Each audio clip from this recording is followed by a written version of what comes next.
کتنی زندگی گزار رہے ہیں، اصل یہ ہمارے سامنے چیز آنا ہے کہ قرآن کی جو چاہت ہے، اللہ نے کن بنیادوں پر ہمیں آپ کو پیدا فرمایا ہے. کیونکہ اللہ پاک نے قرآن کریم میں بڑے اچھے انداز سے، بڑے اخلوتے انداز سے انسانوں کی تعریف اللہ پاک نے بیان فرمائی. ساری دنیا اور ساری کائنات اور تمام نظامی کائنات کے سامنے رکھ کر اللہ پاک نے بھی انسانوں کی تعریف بیان فرمائی ہے، یہ سب سے پہلے بیان فرمائی ہے. آپ کو دیکھنے لگتا ہوگا سورج بڑا شاندار ہے، بڑا چمکدار ہے، چاند دیکھنے میں بڑا حسین ہے، بڑا خوبصورت ہے، اور دنیا کے اندر بہت ساری چیزیں ہیں، پھل ہیں، پودے ہیں، بے شمار طریقے کے پھول ہیں، اور عجیب عجیب اس کے اندر بو ہے، یعنی خوشبوئیں آ رہی ہیں، مہک آ رہی ہے. بعض کی پھول کی خوشبو ایسی ہے جب انسان وہاں سے گزرتا ہے تو اپنے آپ کو تھوڑا سا روک لیتا ہے کہ اس پھول کی خوشبو کتنی شاندار، کتنی بہترین خوشبو ہے. لیکن ان تمام چیزوں سے زیادہ اللہ پاک نے اگر تعریف بیان فرمائی ہے تو انسان. جبکہ اللہ نے تمام نظامی کائنات کو جو بنایا ہے، وجود دیا ہے، ان میں سے کوئی بھی ایسی چیز نہیں جس کو اللہ پاک نے فالتو بنا دیا، بے مقصد اللہ نے بنا کے تیار کر دیا. ہر ایک چیز کو اللہ پاک نے کسی نہ کسی مقصد کے تحت اللہ پاک نے بیان فرمایا ہے، اللہ پاک نے اس کو پیدا فرمایا ہے، ہر ایک چیز کو. قرآن کریم میں اللہ پاک نے اس چیز کی زیادت ارشاد فرمایا کہ وَمَا خَلَقْنَا السَّمَاءَ وَالْأَرْضَ وَمَا بَيْنَهُمَا بَاطِلًا. اللہ پاک نے اپنے انسانوں کے سامنے، میرے بندوں کے سامنے قرآن کریم کی بات بیان فرما دی تاکہ کوئی انسان یہ سمجھے کہ سورج کو بیکار بنا دیا ہے، یا سمندر کو بیکار بنا دیا، یا کسی نہ کسی مخلوق کو اللہ پاک نے بیکار بنا دیا. اللہ پاک نے قرآن کریم میں ارشاد فرما دیا وَمَا خَلَقْنَا السَّمَاءَ وَالْأَرْضَ وَمَا بَيْنَهُمَا بَاطِلًا. کہ آسمان اور زمین اور جو کچھ ان دونوں چیزوں کے درمیان میں جو بھی چیزیں نظر آ رہی ہیں وہ تمہاری آنکھوں کے اعتبار سے اگر جگہ لگ رہی ہو، تمہارے ذہن کے اعتبار سے اگر جگہ بیکار لگ رہی ہو، اللہ قرآن میں فرماتا ہے وَمَا خَلَقْنَا السَّمَاءَ وَالْأَرْضَ وَمَا بَيْنَهُمَا بَاطِلًا. ہر ایک چیز اللہ بیان فرما رہا ہے کہ آسمان اور زمین اور جو کچھ ان چیزوں کے درمیان ہے اللہ نے بیکار نہیں بنایا ہے. دوسرے مقام پر اللہ نے ارشاد فرمایا کہ ما خلقنا السماء والارض وما بينهما الا بالحق. کہ آسمان اور زمین اور جو کچھ ان تینوں چیزوں کے درمیان میں نظر آنا، ہر ایک چیز کو اللہ پاک نے کسی نہ کسی مقصد کے تحت بنایا ہے، لیکن ہماری سمجھ میں نہیں آتا. اللہ پاک نے سورج کو بنایا، چاند کو بنایا، وَالَّذِي جَعَلَ الشَّمْسَ ضِيَاءً وَالْقَمَرَ نُورًا وَقَدَّرَهُ مَنَازِلَ لِتَعْلَمُوا عَدَدَ السِّنِينَ وَالْحِسَابَ وَالشَّمْسُ تَجْرِي لِمُسْتَقَرٍّ لَهَا ذَلِكَ تَقْدِيرُ الْعَزِيزِ الْعَلِيمِ. یعنی اللہ پاک نے سورج کو جس کام میں لگایا وہ اپنے کام کو انجام دے رہا ہے. اللہ پاک نے سیاروں کو، ستاروں کو جس مقصد سے بنایا ہے وہ اپنے کام کو انجام دے رہا ہے. اللہ پاک نے سمندر کو جس کام کے لیے بنایا ہے وہ اپنے کام کو انجام دے رہا ہے. ان تمام چیزوں کو بیان کرنے کے بعد اللہ اپنے بندوں سے مخاطب ہے، انسانوں سے مخاطب ہے. اے میرے بندوں، افحسبتم انما خلقناکم عبثا وانکم الینا لا ترجعون. کیا تمہارا یہ خیال ہے، کیا تم یہ سمجھ بیٹھے ہو، کیا تمہارے ذہنوں کے اندر یہ گندگی آ گئی کہ افحسبتم انما خلقناکم عبثا؟ کیا تمہارا یہ خیال ہے کہ ہم نے تم کو بیکار بنا کر کے چھوڑ دیا؟ تم کو بنانے کا کوئی مقصد نہیں، تم کو پیدا کرنے کا کوئی مقصد نہیں. وَأَنَّكُمْ إِلَيْنَا لَا تُرْجَعُونَ. حالانکہ تم کو تو پلٹ کے میری طرف واپس بھی آنا ہے. یعنی جب کسی چیز کو بیکار نہیں بنایا تو تم کو بھی بیکار نہیں بنایا ہے. پھر کس لیے بنایا؟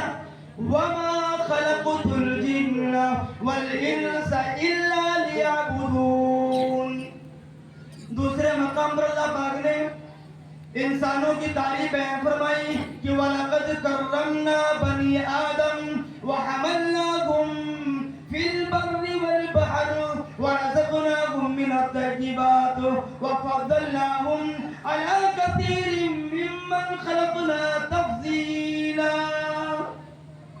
اس آیت کریمہ کے اندر اللہ پاک نے جس شکل سے اور جس محبت سے اور جس الفت سے اللہ پاک نے انسانوں کی تعریف کو بیان فرمایا ہے وہ ہماری زبانیں بھی اس تعریف کو بیان نہیں کر سکتی ہیں، بلکہ عربی کے اندر عجیب طریقے سے اللہ پاک نے بندوں سے محبت کا اظہار بیان فرمایا اور تعلق کو بیان فرمایا ہے کہ وَلَقَدْ كَرَّمْنَا بَنِي آدَمَ، کہ ہم نے محترم مکرم بامعزز بنی آدم کو بنایا ہے. وَلَقَدْ كَرَّمْنَا بَنِي آدَمَ، ہم نے بنی آدم کو انسانوں کو بڑا مکرم بنایا، احترام کے قابل بنایا، محترم بنایا، عزت والا بنایا، ذلت و رسوائی کے طعنے سے ہم نے دور کر دیا. وَحَمَلْنَاكُمْ فِي الْبَرِّ وَالْبَحْرِ، اتنا مکرم بنایا، اتنا محترم بنایا، انسانوں کو اتنا عظیم و شان بنایا، اتنا بہترین بنایا، اتنی عظمت والا بنایا، اتنی اکرام والا بنایا کہ وَحَمَلْنَاكُمْ فِي الْبَرِّ وَالْبَحْرِ، چاہے بر کا علاقہ ہو یعنی سمندر کا علاقہ ہو، چاہے جنگل کا علاقہ ہو، ہر جگہ ہم نے انسانوں کو سواری عطا فرما دی.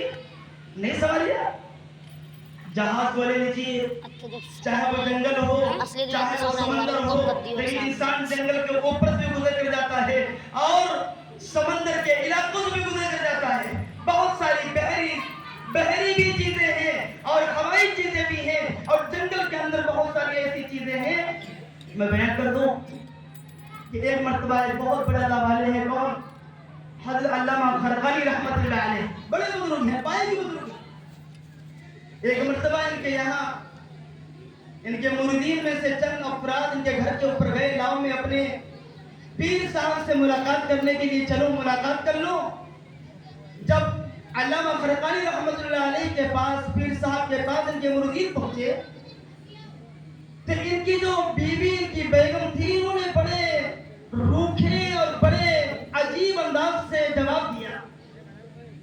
کہا کہ تم ان کو پیر مان رہے ہو؟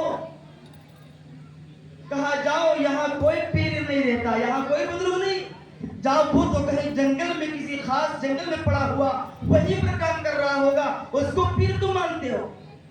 کیونکہ اس بیوی نے اپنے شوہر کے مقام کو پہچانا نہیں تھا، عظمت کو پہچانا نہیں تھا. بہرحال جب مریدین نے سنا تو تھوڑا سا کڑوا تو لگا، خراب تو لگا، لیکن جواب نہیں دیا کیونکہ پیر صاحب کی بیگم ہے. خیر وہ مریدین تھے، وہ جنگل کی طرف گئے. جب دیکھا مریدین نے کہ جنگل کی طرف سے جو آ رہے ہیں لکڑیاں بھی ساتھ میں ہیں لیکن شیر کے اوپر سواری کر رہے ہیں. کس پر؟ شیر کے اوپر بیٹھے ہوئے ہیں اور شیر جنگل سے اپنے اوپر سوار کر کے ان اللہ والوں کو وہاں سے جنگل سے نکال رہا ہے کہ دوسرا کوئی جو ہے جانور ان کو پریشان نہ کر پائے. جب پوچھا مریدین میں سے لوگوں نے کہ شیر کو اوپر آپ کی سواری، آپ اس پر سوار ہو کر کے جنگل گزر رہے ہیں، اللہ نے کیا جواب دیا؟ بہرحال انہوں نے جواب یہ دیا، میں کیا بتاؤں میرے مریدین، جب سے میں نے اپنی بیوی کے سامنے اس کی باتوں کو اکرام کرنا شروع کر دیا، اس کے ساتھ میں لڑنا ختم کر دیا، اس کو ہم نے اللہ کی نسبت پر اللہ کے واسطے ہم نے معاف کرنا شروع کر دیا. ہر بڑی غلطی، ہر چھوٹی غلطی پر ہم نے اس کو نصیحت تو کی، لیکن کسی طریقے گھر پر کوئی بگاڑ نہ کیا، کوئی فساد نہ کیا، کوئی دنگا نہ کیا کہ سمجھ کر میں معاف کرتا رہا. چلو کوئی بات نہیں، خیر اللہ کی بندی ہے، اللہ کی بھیجی ہوئی بندی ہے، اس کا بھی خالق اللہ ہے، میرا بھی مالک اللہ ہے. میرے اللہ کی محبت کی بنیادوں پر، اپنے پیارے نبی صلی اللہ علیہ وسلم کی محبت کی بنیادوں پر اپنی بیوی سے ہونے والی تمام کی تمام پریشانیوں کو معاف کرتا رہا. جس کی بنیادوں پر اللہ پاک نے جنگل کے شیر کے ہم کو سواری کرا دی. جو انسان گھر کے اندر نبی کی سنتوں کا اہتمام کرے گا، گھر کے اندر بگاڑ نہیں کرے گا، گھر کے اندر فساد نہیں کرے گا، جو اپنے گھر کی تمام شکلوں کو نبی صلی اللہ علیہ وسلم کی سنتوں کا معیار بنائے گا، تو اللہ جنگلوں کے شیر کو اس کے سواری بنا دے گا. اور جو اپنے گھر کے اندر شیر بن کے زندگی گزارے گا تو خود اللہ اس کو لیڈر کر دے گا. اب باہر کے لوگوں کو شیر اللہ اس کے لیے بنا دے گا. ہر جگہ گردن اور رسوائی کے دہانے پر تو کھڑا ہونا پڑے گا. طے کرو کہ انشاءاللہ تعالی ہم اپنے گھروں کے اندر اچھا معیار پیدا کریں گے، اچھی اخلاق پیدا کریں گے. وہاں پر اللہ اور کے رسول کی محبتوں کو اپنے گھروں کے اندر اجاگر کریں گے، لڑائیاں ختم کریں گے، فساد ختم کریں گے، گالی گلوچ سے اپنے آپ کو پاکیزہ رکھیں گے. اگر وہاں پر بات کریں گے تو جناب محمد رسول اللہ صلی اللہ علیہ وسلم کی سنت کو وہاں پر زندہ کریں گے. لیکن بیوی بھی کم نہیں تھی. جب خاوند علامہ خرقانی رحمت اللہ علیہ جب واپس گھر آئے تو ان سے کہا، ان کی بیگم نے کیا کہا کہ دیکھو آج تھے اللہ والے جو ہوا میں اڑ رہے تھے اور تم اپنے آپ کو بزرگ کہتے ہو کہ ہم جو ہے بزرگ ہیں. بزرگ تو وہ تھے جو ہوا میں اڑ رہے تھے، وہ ہے تعریف کے قابل، وہ ہے اللہ والے، اور تم کہاں سے اللہ والے ہو. تو بیگم نے کہا اب کیا کیا جائے کہ یہاں تو تارے کی تو کرے ہم تھے وہ جو ہوا میں. تو اللہ والے نے کیا جواب دیا کہ بیگم صاحبہ وہ میں تو تھا جو ہوا میں اڑ رہا تھا اور تمہارے گھر کے اوپر سے اللہ نے ہمیں اڑایا تھا تم کو دکھانے کے لیے تھا کہ اپنے شوہر کا. اب بیوی بھی کم نہیں تھی، وہ بھی بڑی سمجھدار تھی. وہ کسی مدرسے سے، کسی عالم کے پاس سے اور کسی سینئر حافظ کے پاس سے پڑھی ہوئی وہ خاتون نہیں تھی. اس نے فوراً جواب دے دیا کہ جبھی تو ٹیڑھے ٹیڑھے اڑ رہے تھے، تمہاری اڑان میں کوئی صحیح اڑان نہیں تھی، تم ٹیڑھے ٹیڑھے ترچھے ترچھے اڑ رہے تھے. وہاں پر بھی عورت نے کمی کوئی نہ کوئی ضرور نکالی. لیکن میرا عزیزو میرے دوستو، جو نبی کے طریقے کو اپنائے گا اللہ اس کے لیے جنگل کے شیروں کو سواری بنا دے گا. اور جو نبی کے طریقے کو چھوڑے گا، میری ماں بہنوں میں یہاں پر ٹھہر کے تھوڑا سا میں آپ کی فکر کو سامنے لاتا ہوں. میں ذرا اپنی ماں بہنوں سے خطاب کرتا ہوں کہ اے میری ماں بہنوں، ذرا تمہیں ان مسائل کے اوپر اور اپنے آپ کی فکر کر لینا چاہیے. امام الانبیاء جناب محمد رسول اللہ صلی اللہ علیہ وسلم آپ نے ارشاد فرمایا اگر اللہ کے بعد کسی کو سجدہ کرنے کی اجازت ہوتی، اللہ کے سامنے اللہ کے علاوہ کسی اور کے سامنے اپنی پیشانی زمین پر رکھنے کی اجازت ہوتی تو اللہ تعالیٰ تمام بیویوں کو حکم دے دیتا، تمام بیویوں سے کہہ دیتا اے میری بندیوں، ہر میری بندی اپنے شوہر کا سامنے سجدہ کیا کرے گی.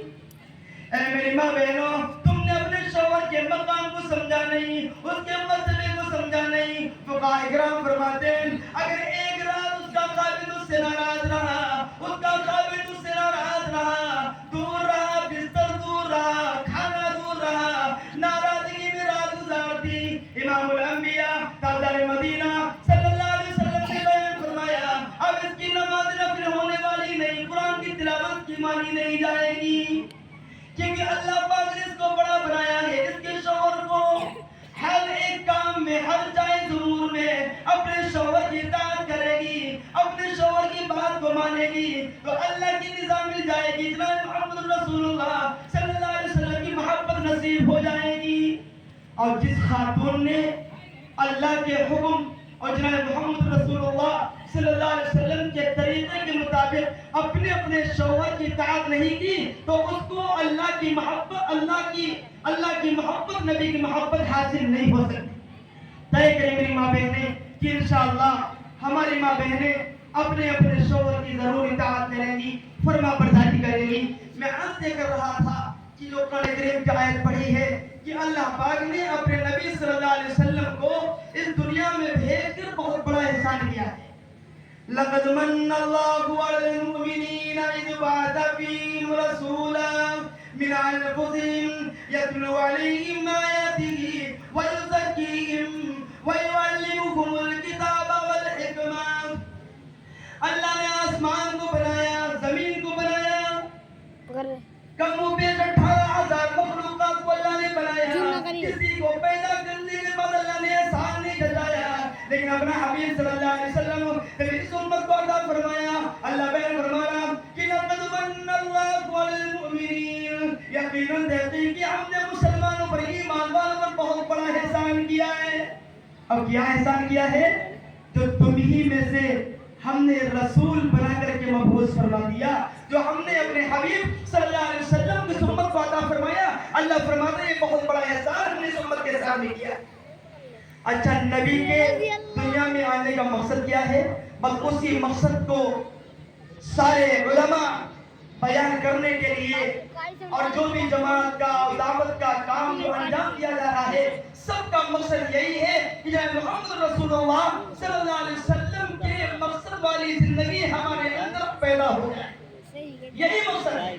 کیا مقصد؟ یتلو علیہم آیاتہ. اللہ پاک نے اپنے حبیب صلی اللہ علیہ وسلم کو 3 مقصد کی بنیادوں پر پیدا فرمایا، مبعوث فرمایا. پہلا مقصد یہ کہ یتلو علیہم، کہ میرے بندوں کے سامنے میرے قرآن کی آیات کو پڑھ کر کے سناؤ، میرے قرآن کی تلاوت کرو، میرے قرآن کی تلاوت کی پابندی میرے بندوں کے سامنے کرو، میرے قرآن سے، میرے کلام سے میرے بندوں کے کانوں کو آراستہ کرو، ان کو زینت بخشو، ان کے دلوں کو سکون دو. یتلو علیہم آیاتی. دوسرا مقصد بیان فرمایا وَيُزَكِّيهِمْ، کہ ان کے دلوں کو پاک کرو، ان کے قلوب کو پاک کرو شرک کی گندگیوں سے، گناہوں کی گندگیوں سے. میرا عزیزوں، میرے حبیب صلی اللہ علیہ وسلم کی آیتیں تاکہ دنیا کے اندر مسلمانوں کے، ایمان والوں کے، انسانوں کے دلوں کے اندر جو گندگی بھری ہوئی ہے، جو گندا پانی ہے، جو گندی محبت ہے، جو گندی چیزیں، وہ سب کی سب نکل جائیں. اب میرا ایک امتی جو پاک اور صاف بن کے زندگی گزارنے والا بن جائے. وَيُزَكِّيهِمْ، اپنی امت کے قلوب کو صاف کرنے کی نبی تشریف لائے. میرا عزیزوں، دل کے قلوب کی صفائی کیا ہے؟ گانوں سے پاک رہنا، گالیوں سے دور رہنا، اپنے دلوں کو ایک دوسرے کے حسد سے پاک رکھنا، غیبت سے پاک رکھنا، چغلخوری سے پاک رکھنا. آج کتنے ایسے مسلمان ہیں جو صبح کو نماز پڑھتے ہیں، فجر سے لے کر کے ظہر تک کسی نہ کسی غیبت کر دیا کرتے ہیں، کسی نہ کسی کا حسد رکھ لیا کرتے ہیں، کسی نہ کسی کی چغلخوری کر دیا کرتے ہیں. امام الانبیاء تاجدار مدینہ صلی اللہ علیہ وسلم نے بیان فرمایا، او نمازیوں، او تہجد پڑھنے والوں، او قرآن کے پڑھنے والوں، جس نے گناہوں کو نہیں چھوڑا، جس نے گالیوں کو نہیں چھوڑا، جس نے بدتمیزی کرنا نہیں چھوڑی، جس نے اپنے ماں باپ کی نافرمانی نہیں چھوڑی، جس نے اپنے بڑے بھائیوں کی نافرمانی نہیں چھوڑی، اپنے بڑوں کی بےادبی کرنا نہیں چھوڑی، نبی نے فرمایا وَيُزَكِّيهِمْ، اس نے میری بات کا انکار کر دیا، میری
کر دیا، تحفہ پیش کر دیا۔ اے میرے پروردگار عالم، تمام بدنی عبادتیں، تمام مالی عبادتیں، تمام روحانی عبادتیں اے اللہ میں تیرے سامنے حاضر کر رہا ہوں۔ تو اللہ نے تحفے میں دیا، جب نبی نے تحفہ دیا التحیات للہ والصلوات والطیبات، تو اللہ نے تحفہ کیا دیا؟ السلام علیکہ ایھا النبی ورحمت اللہ وبرکاتہ۔ نبی نے تحفہ دیا اللہ پاک کو، اللہ نے تحفہ عطا فرما دیا نبی صلی اللہ علیہ وسلم کو۔ عزیزوں ادھر دیکھیں،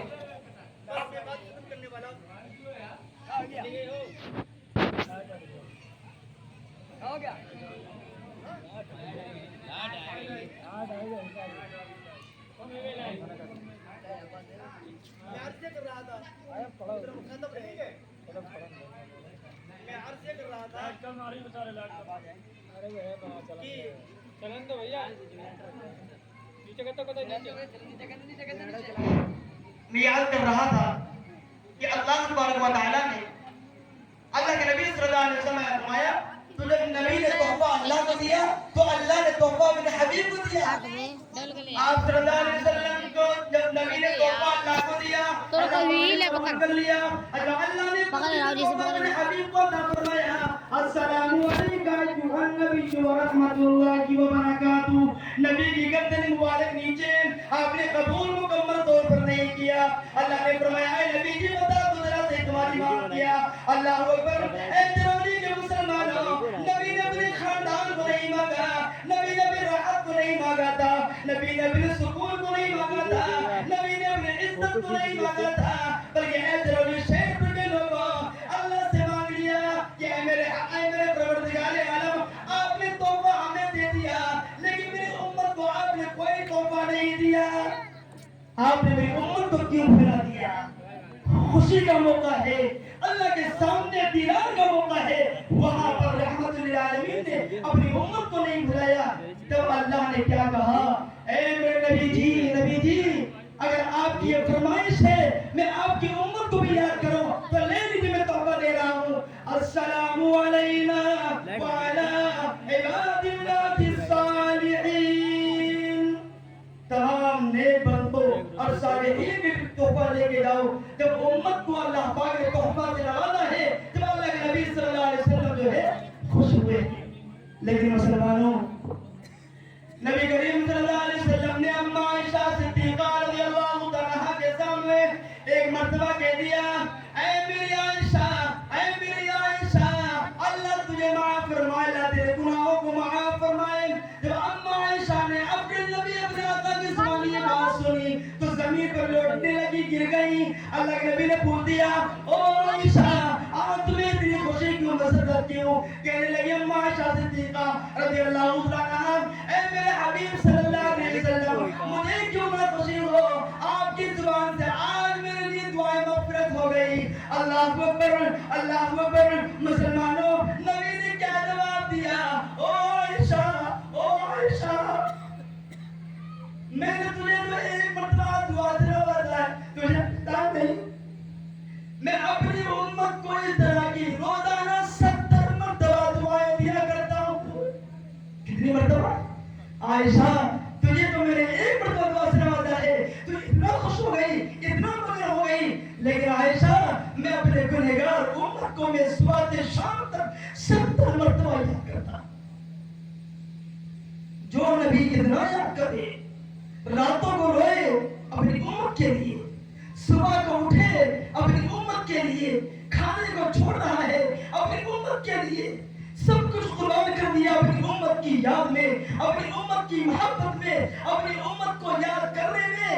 اوہو، کیا اس نبی کی محبت میں ہم گناہوں کو نہیں چھوڑ سکتے؟ کیا اس نبی کی محبت میں ہم کاموں کو نہیں چھوڑ سکتے؟ کیا اس نبی کی محبت میں ہم غلط کاریوں سے دور نہیں ہو سکتے؟ اسی حبیب صلی اللہ علیہ وسلم نے فرمایا تھا اے میری امت کے لوگوں، جن آنکھوں سے میں نے اتنے آنسو بہائے سارے نبیوں کے آنسو ایک طرف کر دیے جائیں اور میں نبی صلی اللہ علیہ وسلم کے آنسو ایک طرف کر دیے جائیں۔ حبیب صلی اللہ علیہ وسلم کے آنکھوں سے نکلنے والے